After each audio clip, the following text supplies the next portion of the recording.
Hey everyone, welcome to today's edition of One Single Story, where each weekday we offer a brief lesson from a section of today's reading, and then we examine a single relevant question that the passage points us to. This week, we're going to look at a single theme that's woven through our reading, and the theme is this: can I trust God with my everyday life? Today I'm joined by Sheryl Daughety. We're going to look at a passage from Genesis chapter 14. And so kind of what I want to talk about today is the God of creation and the God of the nations is the God of my personal life. Genesis 1 through 11 covers an enormous amount of ground. So we get creation and like literally hundreds of years pass in the first 11 chapters of the Bible. Beginning in Genesis 12, though, time slows down to what looks like a crawl compared to what we have been reading. It seems clear that the first 11 chapters are kind of an introduction. And when I think of it in terms of a sermon, it kind of sets up everything else you want to say in more detail. And it provides some background and introduction for the story of Abraham and the people of Israel. So that's ultimately what the first 11 chapters are leading to. The Bible as a whole is a story of Jesus. Thus, we call this podcast One Single Story. Jesus is the central character of all the scriptures. And so from the perspective of all 66 books, the central theme of the Bible is the account of God sending his only begotten son. That would be John 3:16.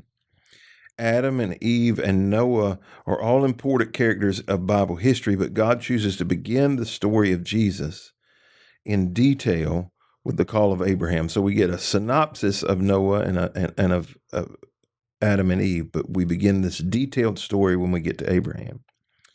Genesis 12:1 records the call of Abraham. God's call was devastating to Abraham, if you think about it. Abraham is to leave his country, his homeland, and his family. And then as we read, we understand the emphasis of the impact this has on his life. This isn't just a mere relocation. This is a total abandonment of Abraham's identity and his position where he was. And to make the call of God even more challenging, he is told to go to a land that he will be shown. So he doesn't even know exactly where he's going when he leaves. Seems like a very vague description on God's part, and it requires faith on Abraham's part. So by the time we reach Genesis 14, where we're going to talk about today, Abraham is launched out on this journey to this unnamed land. At this point, we don't know where. And here, the scene steps into this perspective back in perspective to glimpse the broader world around Abraham. So we begin to see what's happening to him on this journey. And the scripture records how a battle broke out between these two coalitions of kings while Abraham is living in the area of Mamre. And the narrative links the battle back to Genesis chapter 10 by the king of Shinar, Amraphel, who has been identified with Nimrod. And it links the story of Abraham by the character Lot, Abraham's nephew, who was captured during the battle when the city of Sodom was ransacked. So Abraham and 318 of his servants pursue the army in order to bring back Lot and his family from being captured. And so Abraham returns from the battle after God had given him this incredible victory, and he brings with him the spoils from the battle. And other people from Sodom who had been captured during the battle. As Abraham is returning, he's met by the king of Sodom. The king of Salem, Melchizedek, is also present at the meeting. The king of Sodom suggested to Abraham that he take the majority of the spoils as payment for pursuing the enemy. You see this in verse 21 of chapter 14. But Abraham refuses the king's offer. He understands there is an implied obligation behind this offer. If he accepted the spoils, the king of Sodom would be known as the man who made Abraham wealthy. This would mean Abraham would have reciprocating obligations to the king. I did this for you, you have to do this for me. Abraham recognizes that this is not what God's plan is for his life. But during this meeting, there's an interaction between Abraham and Melchizedek. Melchizedek blesses Abraham with this blessing. Blessed be Abraham by God Most High, creator of heaven and earth, and blessed be God Most High, who has defeated your enemies for you. Then Abram gave Melchizedek a tenth of all the goods he had recovered. Melchizedek recognizes that God is both the generator of the heavens and the earth, and that he is the one who has delivered Abraham's attackers into his hands. His words point to God's ongoing activity, first as the creator of all things, then as the one who controls the political landscape, and the one who is actively involved in Abraham's everyday activity. This is the first mention here of tithing, this concept of 1/10. That's what the word tithe means. It's 1/10. And Abraham gives Melchizedek 1/10 of the spoils. It's very likely that the practice of tithing or giving a tithe to kings after a battle was common cultural norm during Abraham's day. It's possible that that was true. The scriptural teaching of tithing is not elaborated until the Mosaic law is given. And when Abraham gives Melchizedek a tithe, it indicates that he sees Melchizedek as one who is higher in spiritual position.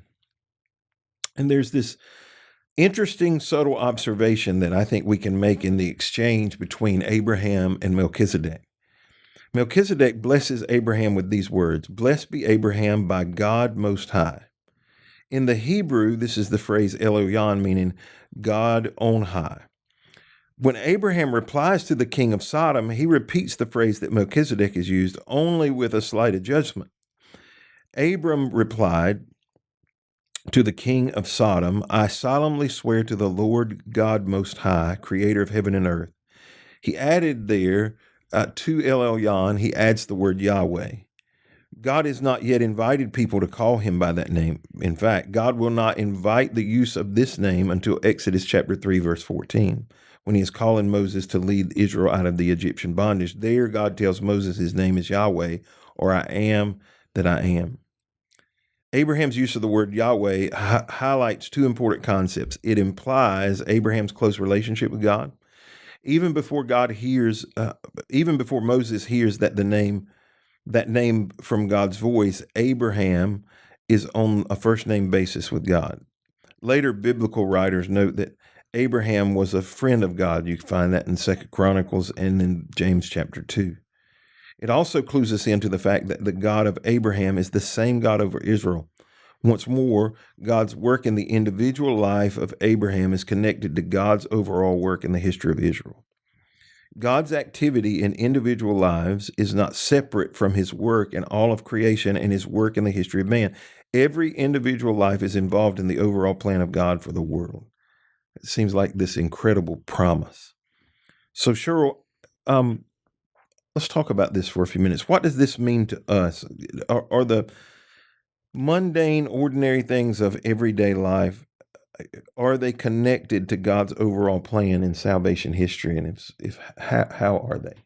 Yes, because I can't understand a scenario in which they would not be, because there's accumulation of those mundane tasks that we feel like we go through on a day-to-day basis is really what our life is comprised of, right? Right. And I think that there's a different light on the task and the small decisions that we make for things like whether or not we choose to study God's word every day, whether or not we choose to pray, whether or not we choose to share his news with people when we have the opportunity to, as soon as we do, not put it off for later. Because all of those things are going to become who we are over the span of our life. And it's definitely going to determine what our relationship with God is like. Is it hard to accept at times that some of those things play into all of God's plan? Yeah. Can you give me an example of something that is tough to accept that this is part of God's plan? Well, I know the thing that kept coming to my mind when I was thinking about this was motherhood and when my kids were really small. Mm-hmm. Because there are a lot of times in parenting, and I think especially for moms, where it feels almost confining. And people know who've had a newborn, most of the time it's easier just to stay at home than it is to have to go through the whole, you feel like you're taking half the house with you when you leave, Yeah, don't you wish they had grocery delivery when you were younger? Yes, I do. Yeah.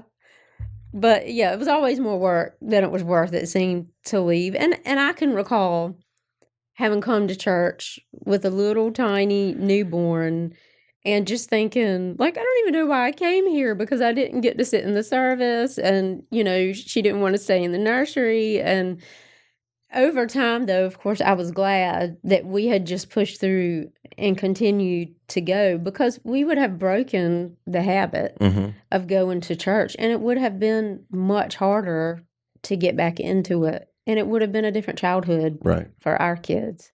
And you don't know when you would have started that habit. Or would we have? Yeah, that's right. Yeah.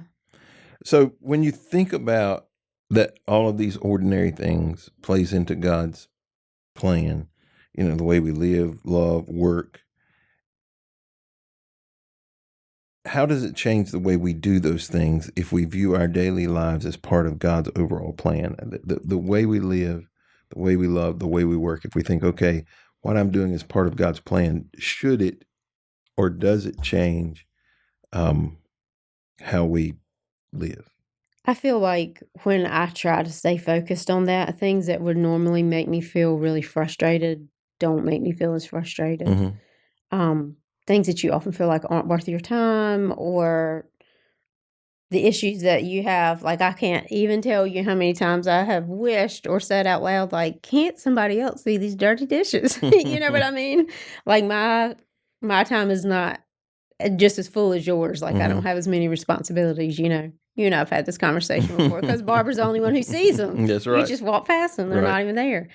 But I do believe that, again, especially when you're thinking about motherhood, especially when you're thinking about family situations, or sometimes even work, things that feel like they aren't that important, you don't know. You don't know what the outcome of all those things are going to be over time or in a very particular situation, because people are always watching you. Yeah. People are always wanting to see how you respond to a situation, how faithful you are with things, how honest you are. I do believe that all those things matter. Yeah, I have had to process at times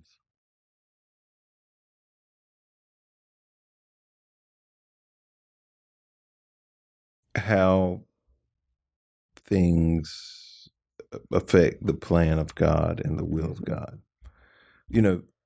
And sometimes the older I've got, the more I appreciate this. Often we ask a wrong question, because I grew up asking this question: is it right or is it wrong?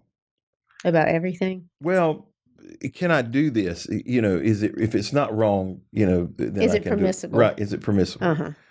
And the older I have gotten, the more I have realized that that's a bad question. Yeah. Right?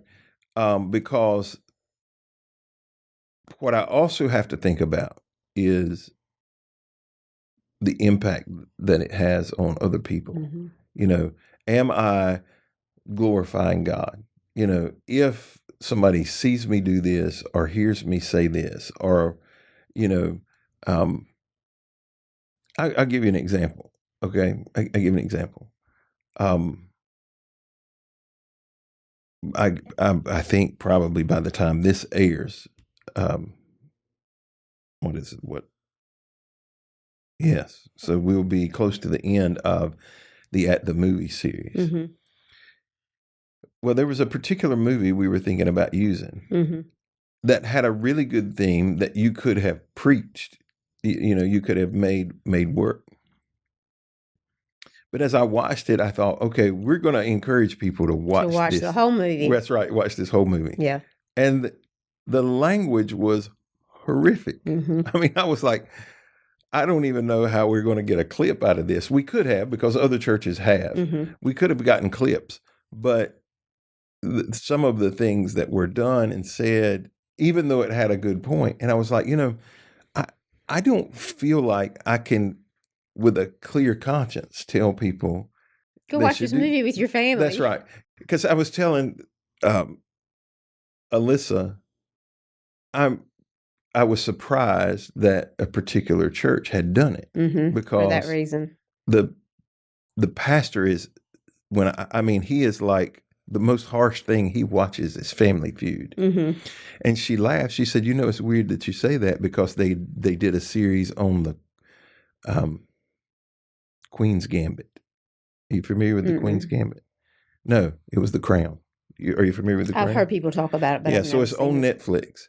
And this particular pastor, who I consider to be a mentor of mine and has had a lot of influence on my life, she said he began and spent like 10 minutes telling people they don't have Netflix. He just got the subscription so he could watch these 2 episodes so he could do this sermon, and then canceled his subscription because he understood, right, the tone that he was setting for everybody. Right. And that's a real challenge because the things we do watch, right, have an impact. I can think even recently how someone had asked, they were telling me about a reel, and they had seen on Instagram or something. And I said, oh, I've seen that. And then immediately I thought, I've seen that, right? Yeah. And I hate I'm telling somebody I've seen that. And so I think we have to be aware of, I don't mean we have to be hypocritical. Yeah. And I don't mean we can't have fun. And I don't mean, you got to live in this tight little narrow, space. But I think we also have to think about how everything we do plays into the plan of salvation and the influence that we're having on people significantly, good and bad. Yeah, and when I think about that, and you were talking about kind of how that thought process for you has changed as time has gone on, I feel like the older I've gotten, I feel more, I would almost say fearful. I guess maybe that's a fear of God. I hope a healthy fear, where I think, well, I would hate more to be farther away from his will than to see how far I can get away from it without crossing over the line. I think that process starts to change for you. But on the other side of that, I will also say that I find it very comforting to know that God is going to, and I hope currently is, using my life in that big story and all the things that he's asking me to do. But it doesn't mean that story's finished when I'm gone. That I think that's a very comforting thing for us to know, that for a couple of thousand years already, people have constantly made that decision to obey and follow God and be faithful to what he's asking for, even in those small decisions that don't seem like a big deal at the time. Yeah. But it has allowed us to have the faith that we have today. And we are responsible for the people that come after us for that reason. Yeah, and as this week goes along, we're going to have some conversations about how those decisions have an impact later. So, well, thank you for joining us today on this edition of One Single Story. We hope you'll be back with us tomorrow as we continue a conversation in Genesis.